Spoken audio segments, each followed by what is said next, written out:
Bonjour à tous. Dans cette vidéo, nous allons démontrer l'identité 5, c'est-à-dire le cosinus de la somme d'un angle. Donc, la somme d'un angle ici, alpha plus bêta.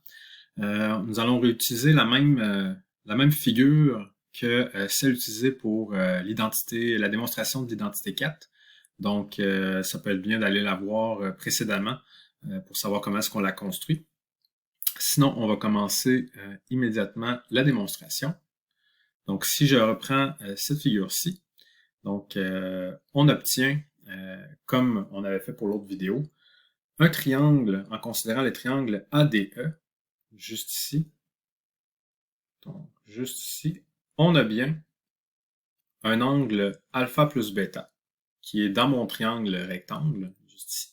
Et on peut à ce moment-là faire le cosinus de l'angle alpha plus bêta qui va correspondre ici au segment AE.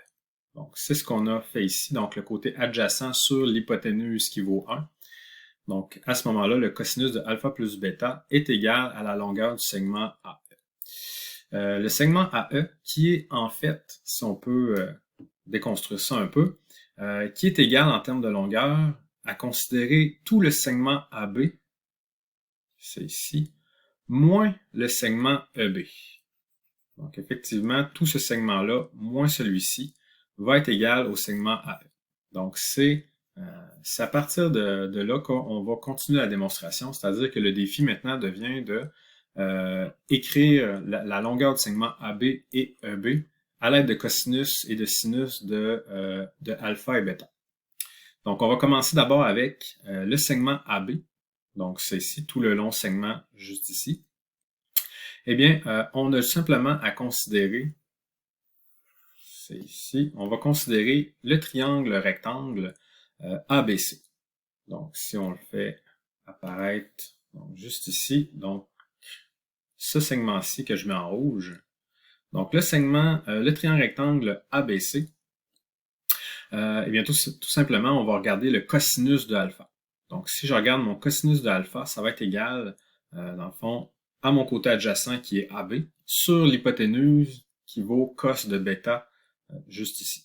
Et on a simplement multiplié par cos de bêta à gauche et à droite.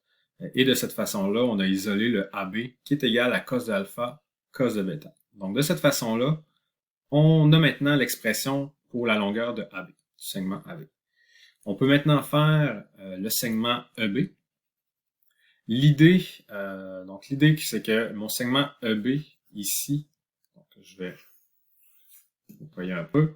Donc, mon segment EB, juste ici, mesure la même chose que mon segment FC.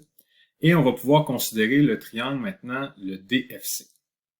Donc, et en trouvant la longueur de FC, automatiquement, on va avoir la longueur de EB, étant donné qu'on a bien un rectangle juste ici.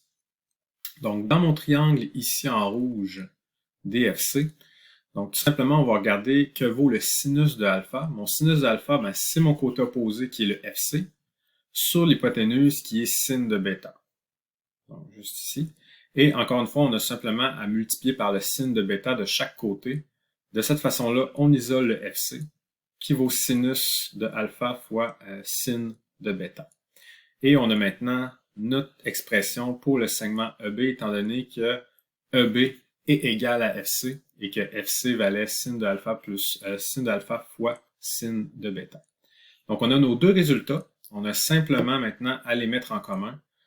Donc, ici, notre expression pour AB moins notre expression pour EB. Et ça termine notre démonstration. Ici, qui ressemblait beaucoup à la démonstration pour l'identité 4.